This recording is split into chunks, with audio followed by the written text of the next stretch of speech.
Hi guys, welcome back to my channel, Nellywords TV. So today's vlog, ito yung update ko sa pasyo ko mga idol.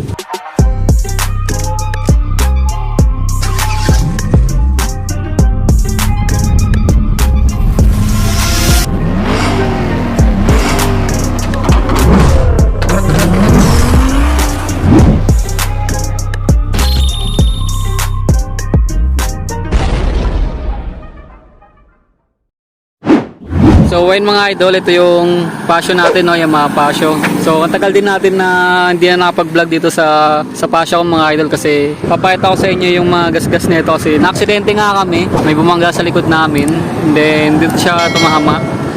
Yan, bali natanggal itong mga lods, no, parang umuwang lang pero nabalik ko naman. Papakita ko sa inyo yung mga gasgas niya.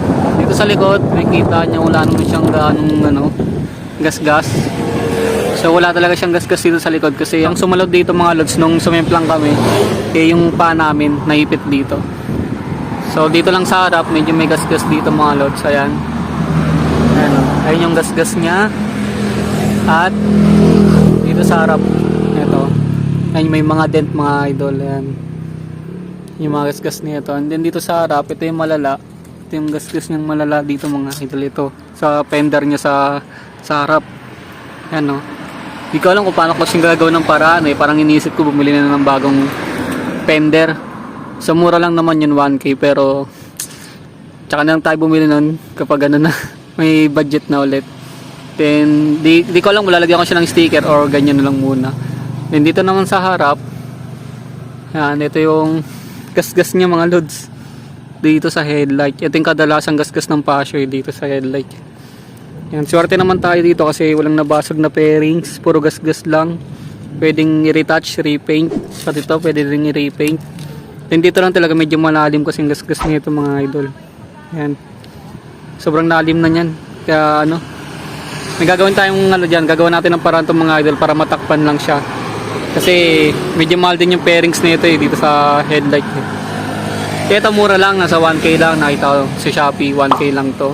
So makakabili pa tayo ng bago nito mga idol. Pero dito hindi muna tayo bibili dahil may paraan naman para mawala yung gasgas. Hindi siya mawala, matatakpan lang yung gasgas. So ito yung mga accessories na ilalagay natin. Ito mga idol. Ayan. Ito yung binili ko sa Shopee. And then ito nga pala yung isa niya pang gasgas, no, sa may bar end. Ito mga idol yan. Gasgas to Yan, sira na. Yan, nakikita nyo. Pupod talaga siya mga idol. Yan, ayun yung sumayad sa semento nung nasemplang kami. Kahit yun na nga, nabalian nga rin ako ng buto. Buti nga lang, hindi to masyadong nasira yung passion na nagasgas lang talaga siya. So, ito, kahit hindi naman siya masyadong pansinin pag ano, malayuan. Yan, okay lang naman niya, mare-retouch pa naman. Pero ito yung mga papalitan na natin mga idol. So, ito may bar end ako na binili. So, dito natin siya ilalagay. Para maging kulay chrome. Yun, ito naman, chrome din to mga idol. Ano to? Garnish. Garnish siya na silver. Buksan natin. So, ito yung, ano niya, yung garnish niya. Ito yung pinili kong garnish. Chrome na lang kasi chrome naman yung ano natin, yung side mirror. Then ito yung patatakip natin dito mga idol para mawala yung gasgas niya lang, no. Yan, gaganyan natin siya. Yan, no, ang ganda tignan, di ba? Mas bumagay siya mga idol. Para kang nag-upgrade pero ayoko talaga maglagay nito kasi mas gusto ko yung ganito lang, yung simple lang. Kaso kailangan natin maglagay kasi para hindi mapansin yung gasgas. So ito naman yung bar end. Alagay na rin natin itong mga idol dito sa gilid. Di ano naman siya, stainless. Mabigat siya, mabigat, stainless. Bili ko lang to 200 plus itong bar end. And then ito nasa 400 plus itong mga idol. Almost 500 pesos na rin pero sulit naman, bagay naman siya. Yan, may kasama na nga pala siyang ano, adhesive, no, didikit na lang siya. Yan, 3 adhesive. Then galing pa tong Indonesia mga idol, kaya sobrang tagal ng shipping nito. Almost 2 weeks bago siya na-deliver. Matatakpan na natin yung gasgas ng mga idol. Yan. Di ba? Hindi na makikita. Ayun, no? Di ba? Ganda, oh. Mas gumanda tignan. Maging, classic. So, ngayon mga idol, lalagay na natin to. Then, pupunasan ko muna yung headlight pairings para kumapit yung kanyang adhesive. Let's go! So, yun mga idol, pupunasan muna natin yung pairings.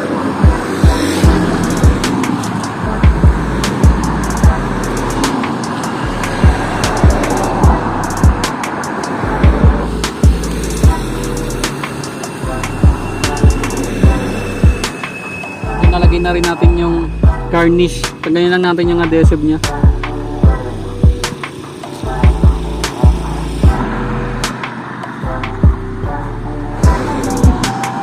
Kaya mga idol, lalagyan na natin. Easy to install lang to. Didikit nyo lang.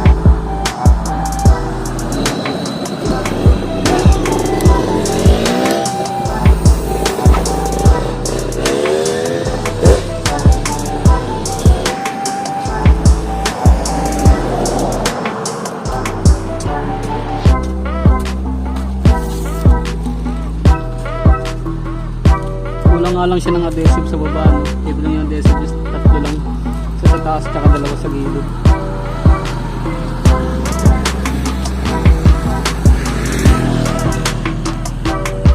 So yun mga idol, napakaangas, ganda tignan, no?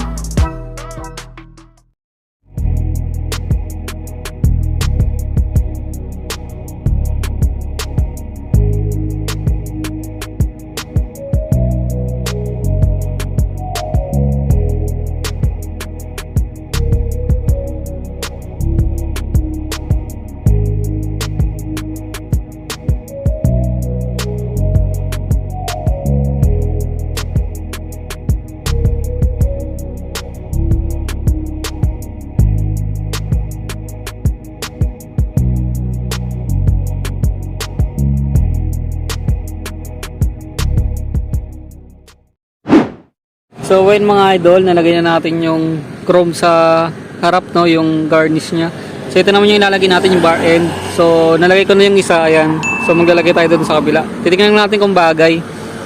Kasi kung OA na masyado sa chrome, tatanggal tayo mga lods. Ayan, pinakita ko lang sa inyo na lagay natin. Ayan. Medyo pangit lang yung nya. Medyo bitin lang. Kasi maliit lang yung nabili ko. So lalagay tayo dito sa kabila. Madali lang naman to. So yung mga ito, tatanggalin muna natin yung bar end, no? Madali lang naman to, sundot lang.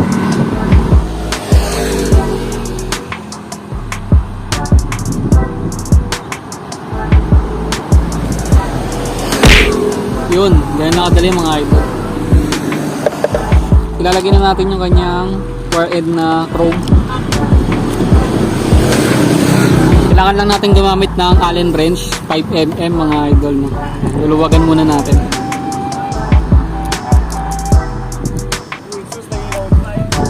Then lagay na natin siya.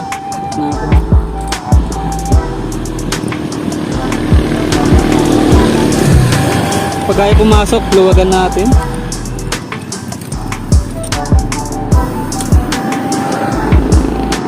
Yan, push lang natin mga loads.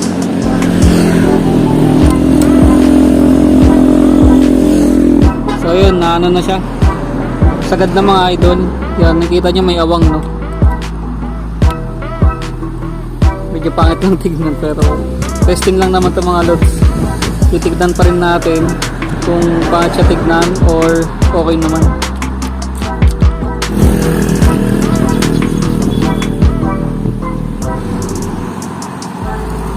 So when mga idol, nalagay na natin yung ating bar end dito sa ating pasyo. Ayan, yun yung itsura nya. Chrome na siya, chrome type. Ayan, no? Bali, ano na siya, puro chrome na. Yung nangyari, no? Medyo may awang lang kasi malit yung bar end na nabili ko mga idol. Manipis lang siya. Video na lang, dumami lang yung chrome. Ayoko sana na masyadong maraming chrome mga idol eh. Kaso na no choice tayo dahil nagasgasan yung mga parts na to. Yan yung bar end, tapos yung sa headlight. Pinapakrom tayo kasi yun yung bagay sa white. Ayoko naman mag-black pa. Para medyo classic lang mga idol. Ito lang yung problema natin yan, sa fender. Hindi natin alam kung paano gagawin dito eh. Repaint ba, palit, or sticker. Basta, isipin na lang natin kung paano gagawin yung mga dots.